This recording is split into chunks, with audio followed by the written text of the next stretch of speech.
الحمدللہ، اللہ تعالیٰ کا لاکھ لاکھ شکر ہے کہ مالک الملک نے اپنی یاد کی توفیق اور موقع عطا فرمایا۔ لاکھوں اور کروڑوں درود حضرت محمد مصطفیٰ صلی اللہ علیہ وآلہ وسلم پر، جن کے طفیل مالک الملک نے یہ مہربانی عطا فرمائی۔ سامعین اکرام، اللہ تعالیٰ نے قرآن پاک میں ارشاد فرمایا، اعوذ باللہ من الشیطان الرجیم، بسم اللہ الرحمن الرحیم۔ سواد، قسم ہے قرآن سراپا نصیحت کی، یہ کفار تکبر اور مخالفت میں ہیں۔ بہت سی امتوں کو ہم نے ہلاک کر دیا ان سے پہلے، پس وہ فریاد کرنے لگیں اور پھر نہیں تھا یہ وقت بچ نکلنے کا، اور وہ حیران ہیں کہ آیا ہے ان کے پاس ایک ڈرانے والا جو ان ہی میں سے ہے، اور کفار کہنے لگے کہ یہ شخص ساحر ہے، کذاب ہے، کیا بنا دیا ہے اس نے بہت سے خداؤں کی جگہ ایک خدا؟ بے شک یہ بڑی عجیب و غریب بات ہے۔ اور تیزی سے چل دیے قوم کے سردار اور کہا کہ یہاں سے چلو اور جمے رہو اپنے بتوں پر، بے شک اس میں اس کا کوئی ذاتی مدعا ہے۔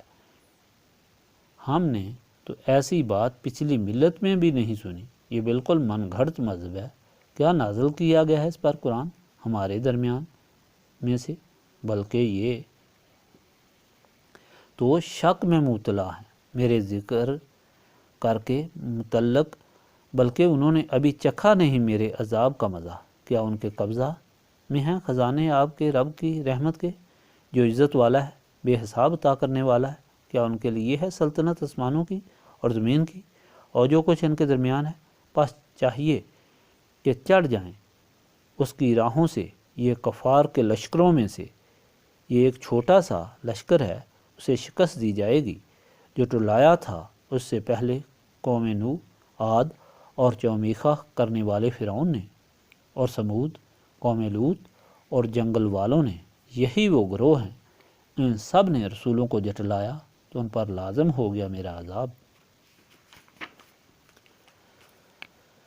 پچھلے فرامین الہی میں اللہ تعالیٰ نے رسولوں کی گزشتہ تاریخ سنائی کہ کس طرح انہوں نے اللہ تعالیٰ کی طرف بلایا۔ جنہوں نے انکار کیا وہ نیست و نابود ہو گئے، اور جنہوں نے اطاعت کی وہ دونوں جہانوں میں سرخرو اور سرفراز ہو گئے، اور رسولوں کا کوئی کچھ نہ بگاڑ سکا، کیونکہ اللہ تعالیٰ ان کا مددگار ہوتا ہے۔ رسولوں کی عزت ہمیشہ کے لیے قائم ہوئی اور بڑھتی گئی۔ آخر ان لوگوں کا حال بیان کیا گیا جنہوں نے رسولوں کی تاریخ سننے کے باوجود اپنا عقیدہ نہ بدلا۔ شیطان نے ان کے دل و دماغ اس طرح ظلمت میں ڈبو دیے کہ وہ انتہائی بیہودہ باتیں کرنے لگے اور عقیدہ رکھنے لگے کہ اللہ تعالیٰ کی بھی اولاد ہے، اللہ تعالیٰ کے فرشتے اللہ تعالیٰ کی بیٹیاں ہیں، اور اللہ تعالیٰ اور جنوں کا بھی آپس میں ناتا ہے۔ اس پر فرمایا گیا اللہ تعالیٰ تو خالق ہے اور پاک ہے اولاد سے۔ فرشتے اور جن اللہ تعالیٰ کی مخلوق ہیں۔ ان لوگوں کے دماغ اس وجہ سے ظلمت میں ڈوب گئے کہ انہوں نے اللہ تعالیٰ کے آخری رسول صلی اللہ علیہ وآلہ وسلم سے نسبت قائم کر کے اپنے دل و دماغ کو روشن نہیں کیا۔ انہوں نے خدا کے متعلق اپنا ہی اندازہ لگایا اور بتایا۔ اللہ تعالیٰ پاک ہے ان کی بیہودہ باتوں سے۔ اس کے رسولوں پر ہمیشہ اس پاک ذات کی رحمتیں برستی ہیں، اور ساری تعریفیں اللہ تعالیٰ کے لیے ہیں، جو سارے جہانوں کو پیدا کرنے والا ہے، پالنے والا ہے، نگہبان ہے، جس کے سامنے ہر ایک کو اپنے مال کا جواب دینا پڑے گا۔ آج کا فرمان سورۃ صاد سے شروع ہوا، جب کفار مشرکین اپنی انتہائی کوشش کے باوجود اور ظلم کے باوجود کامیاب نہ ہو سکے۔ اسلام کی بڑھتی ہوئی روشنی سے اللہ تعالیٰ کے بندے منور ہونے شروع ہوئے، اور انہیں کوئی سختی، ظلم اللہ تعالیٰ کے دین سے ہٹا نہ سکی، بلکہ ان کا عقیدہ ہمیشہ پختہ ہوا اور بڑھتا چلا گیا، تو یہ لوگ مایوس ہو گئے۔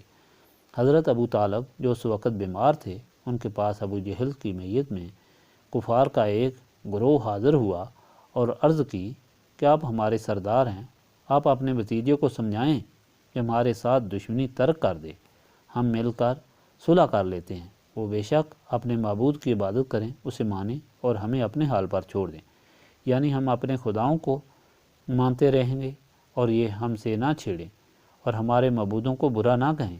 حضرت ابو طالب نے نبی پاک صلی اللہ علیہ وآلہ وسلم کو بلایا اور کہا کہ بھتیجے، یہ سارے تمہاری قوم کے سردار ہیں، ایک مطالبہ لے کر آئے ہیں کہ آپ صلی اللہ علیہ وآلہ وسلم اپنے خدا کی عبادت کرتے رہیں اور انہیں اپنے خداؤں کے ساتھ چھوڑ دیں اور ان کو برا نہ کہیں۔ نبی پاک صلی اللہ علیہ وآلہ وسلم نے فرمایا کہ میں ان کو وہ بات بتاتا ہوں کہ اگر یہ مان لے تو یہ عرب و عجم کے سردار بن جائیں گے۔ ابو جہل نے کہا کہ ایسی بات بتائیں تو ہم ماننے کے لیے تیار ہیں۔ تو آپ صلی اللہ علیہ وآلہ وسلم نے فرمایا لا الہ الا اللہ محمد الرسول اللہ، اللہ تعالیٰ کے بغیر کوئی معبود نہیں اور محمد صلی اللہ علیہ وآلہ وسلم اللہ تعالیٰ کے رسول ہیں۔ یہ فرمان سنتے ہی مشرکین بھڑک اٹھے اور کہا چلو ان کی بات نہ سنو، نہ یہ اللہ تعالیٰ کے رسول ہیں اور نہ ہم ان کو مانتے ہیں کہ ہم میں سے ان کو ہی اللہ تعالیٰ نے نبی چن لیا جو ہم سے کمزور ہے اور نہ ہونے والی بات کہتا ہے کہ اے خدا اس ساری وسیع و عریض دنیا کا کام سنبھالے ہوئے ہے۔ پھر وہ چلے گئے۔ حضور پاک صلی اللہ علیہ وآلہ وسلم کو بہت دکھ ہوا۔ اللہ تعالیٰ نے آپ صلی اللہ علیہ وآلہ وسلم کو تسلی دی اور فرمایا کہ یہ بدبخت اس طرح نامراد ہیں جس طرح وہ تھے جنہوں نے نوح، موسیٰ اور دوسرے انبیاء سے مخالفت کی، اور اللہ تعالیٰ نے ان کو نیست و نابود کر دیا، اپنے رسولوں کو ہمیشہ غالب رکھا اور قیامت میں ان کی عزت کا وعدہ فرمایا۔ اسی طرح آپ صلی اللہ علیہ وآلہ وسلم کے ساتھ ایسے سلوک کرنے والے نیست و نابود اور دونوں جہانوں میں رسوا ہوں گے، اور اللہ تعالیٰ آپ صلی اللہ علیہ وآلہ وسلم کو غالب کرے گا اور دونوں جہانوں میں سرخرو اور سرفراز کرے گا۔ سامعین اکرام، ساری تاریخ بتانے کے بعد یہی فرمایا کہ نسبت رسولی صلی اللہ علیہ وآلہ وسلم ہی دونوں جہانوں میں کامیابی کا ذریعہ ہے۔ اس کو حاصل کرو اور اس کے لیے اللہ تعالیٰ کی یاد سے سینوں کو صاف کرو۔ اسی حکم کی تعمیل میں پیسا فرمایا آج کی محفل منعقد ہے۔ استغفر اللہ العظیم الذی لا الہ الا هو الحی القیوم واتوب الیہ۔ استغفر اللہ العظیم الذی لا الہ الا هو الحی القیوم واتوب الیہ۔ استغفر اللہ العظیم الذی لا الہ الا هو الحی القیوم واتوب الیہ۔